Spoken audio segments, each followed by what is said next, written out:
11월 4일 오늘 만나 성경 말씀은 에스라 4장 1절에서 3절 말씀입니다.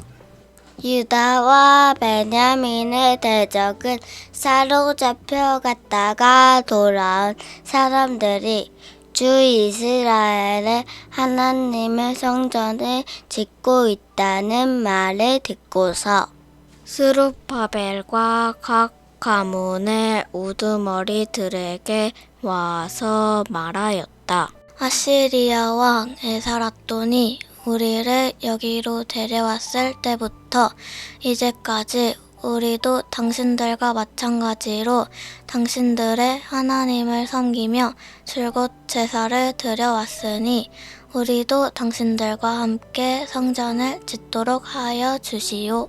수룹바벨과 예수아와 그 밖에 이스라엘 각 가문의 우두머리들이 그들에게 대답하였다. 당신들과는 관계가 없는 일이요. 주 우리의 하나님께 성전을 지어드리는 것은 우리가 할 일이요. 페르시아 왕 고레스가 우리에게 명령한 대로 주 이스라엘의 하나님의 성전을 짓는 것은 오로지 우리가 할 일이요. 아멘. 오늘 만나로 만나주시는 하나님을 기대합니다. 복음서에 보면 예수님께서 사탄에게 시험 받으시는 장면이 나옵니다. 누가복음을 기준으로 볼 때 두 번째 시험에서 사탄은 높은 곳에 올라가서 천한 만국을 예수님에게 보이며 말하지요. 나에게 절하면 이 모든 권세와 영광을 당신에게 주겠다. 저는 이 시험이 속도와 효율성에 대한 시험으로 바라볼 수 있다고 생각합니다. 사탄은 일시적이지만 세상의 권세를 휘두르고 있었습니다. 그런 사탄에게 눈 딱 감고 한 번만 절하면 순식간에 천하만국의 권력과 사람들의 마음을 빠르게 손에 얻게 됩니다. 그렇게 단번에 얻은 권위를 가지고 온 세상을 하나님께 바치면 얼마나 효율적인가요? 매우 빠르고 경제적인 선교 전략 아닐까요? 그러나 우리 모두가 알다시피 예수님은 한마디로 그 제안을 거부하십니다. 주 너의 하나님을 경배하고 하나님을 섬기라 라고 말씀하시죠. 하나님을 경배하는 삶, 하나님을 섬기며 살아가는 삶이란 효율성과 속도를 따라가는 것이지 않음을 예수님은 명료하게 보여주십니다. 예수님의 단호한 거절 안에는 분명한 고백이 담겨 있는 것이겠죠. 우리는 삶의 진정한 변화란 하나님 나라의 자라남이란 그런 식으로 단번에 이루어지는 것도 아니고 그래서도 안 된다고요. 오늘 본문에서도 솔깃한 제안을 거절하는 그룹이 나옵니다. 기나긴 포로 생활을 마치고 예루살렘 땅으로 돌아온 포로 귀환 공동체입니다. 이들은 페르시아 고레스 왕의 칙령으로 자유를 얻은 후에 예루살렘으로 돌아와 가장 먼저 하나님의 언약의 상징인 성전을 짓는 일에 착수합니다. 3장까지 성전의 집터를 닦는 내용이 나오고 이제 4장부터 본격적인 작업이 시작되려고 합니다. 그런데 그들에게 한 무리의 사람들이 다가옵니다. 에스라서에는 이들을 유다와 베냐민의 적이라고 지칭하는데요. 여러 정황으로 볼 때 아수르 왕의 혼혈 정책으로 인해 이스라엘에 남아있던 사마리아인들로 보입니다. 이들은 이렇게 제안하죠. 아시리아 왕 에살라돈이 우리를 여기로 데려왔을 때부터 이제까지 우리도 당신들과 마찬가지로 당신들의 하나님을 섬기며 줄곧 제사를 드려왔으니 우리도 당신들과 함께 성전을 짓도록 하여 주시오. 사실 이 제안은 대단히 매력적으로 다가왔을 것입니다. 하나님의 성전 공사라는 대업을 빠르게 이루기 위해서는 인력이 많으면 많을수록 좋지 않았을까요? 본문에서는 이들의 수가 어느 정도나 되는지 구체적으로 밝히고 있지는 않지만 오랜 시간 이스라엘 영토에서 세력을 이루고 있었기에 결코 적은 수는 아니었을 것입니다. 대규모의 또 다른 인력이 합세하여 빠른 시일 내에 성전 공사라는 거대한 프로젝트를 안전하게 완수하는 것. 효율성과 합리성의 측면에서 생각해보면 이것만큼 좋은 시나리오가 없지 않았을까요? 그런데 스룹바벨과 예수아를 비롯한 포로기한 공동체의 리더들은 그들의 제안을 단호하게 거절합니다. 3절 말씀입니다. 당신들과는 관계가 없는 일이요. 주 우리의 하나님께 성전을 지어드리는 것은 우리가 할 일이요. 조금은 매정하게 들릴 수 있지만 이 단호한 문장에서 그들이 가장 중요하게 지키려고 했던 가치가 느껴집니다. 그들이 무엇보다 소중히 지키려 했던 것은 속도나 효율성이 아니라 정체성이었습니다.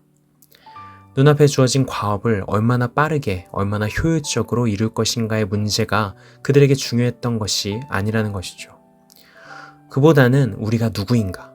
우리는 어떤 분의 부르심을 받아 이 자리에 있는가? 우리는 어떤 태도로 그분 앞에 살아가야 하는가? 이와 같은 문제가 훨씬 더 중요했다는 것입니다. 그런 그들에게 이스라엘 땅에서 하나님과 함께 여러 이방신들을 혼합하여 섬겼던 사마리아 사람들과 동역하여 효율성과 속도를 내는 것은 그다지 중요한 일이 아니었던 것이죠. 더불어 자신들이 지키라는 핵심 정체성을 도리어 무너뜨릴 수도 있는 문제로 받아들였던 것입니다. 예수님의 거절과 포로기한 공동체의 거절은 오늘날 하나님 나라를 이 땅에서 살아내려 하는 우리들에게 중요한 통찰을 던져주고 있습니다. 우리의 삶에도 때로는 그럴듯하고 매우 합리적으로 보이는 제안들이 찾아옵니다. 이 길을 택하면 더 빠를 거야. 이 방식이 훨씬 효율적이야.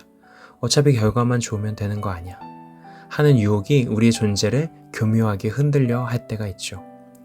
그러나 오늘 말씀을 통해 우리가 기억해야 하는 중요한 메시지가 있습니다.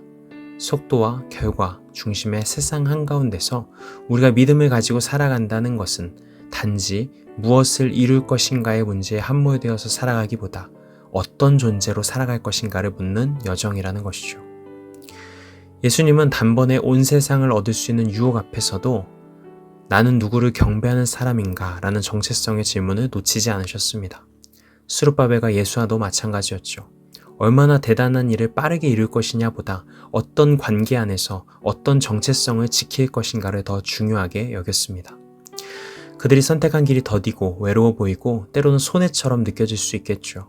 그러나 하나님과의 언약을 지키는 그 느리지만 성실하고 진실한 걸음이야말로 하나님 나라의 기초를 세워가는 가장 빠르고 안전한 길이라는 것을 우리는 성경 속에서 발견하게 됩니다. 사랑하는 성도 여러분, 오늘 우리는 무엇을 선택하며 살아가고 있는지 돌아보면 좋겠습니다. 빠름보다 바름을, 효율보다 신실함을, 성공보다 하나님과의 관계를 선택하는 이들이야말로 하나님 나라를 이 땅에 살아내는 사람들이겠죠. 세상의 기준과 문법을 거절하고 하나님의 백성으로서의 정체성을 단호히 택하며 걸어가는 발걸음이 우리 안에 다시 살아나기를 간절히 바랍니다. 하나님과 함께 걷는 그 길 위에 참된 생명과 회복의 열매가 맺힐 줄 믿습니다. 기도하시겠습니다. 주님, 빠름과 효율의 우상을 자꾸만 붙잡고 따르려 하는 우리의 연약함을 아시죠. 바라건대 우리에게 다시금 믿음과 지혜를 허락하여 주셔서 느리지만 바른 길, 외로워 보이지만 분명히 하나님과 동행하는 길을 선택하며 살아가도록 인도하여 주시옵소서. 예수님의 이름으로 기도드립니다. 아멘. 이제 두 가지 기도 제목으로 함께 기도합니다. 첫 번째로 오늘의 말씀을 따라 기도하겠습니다. 하나님 나라 백성의 정체성을 지키며 속도보다 신실함의 길을 선택하는 오늘 하루가 되게 하옵소서. 두 번째로 나라를 위해 기도하겠습니다. 이 땅의 지도자들이 정의와 진실 위에 나라를 세워가게 하시고 분열이 아닌 신뢰와 협력의 공동체로 나아가게 하옵소서. 이 제목으로 기도하신 후에 개인 기도로 나아가시겠습니다.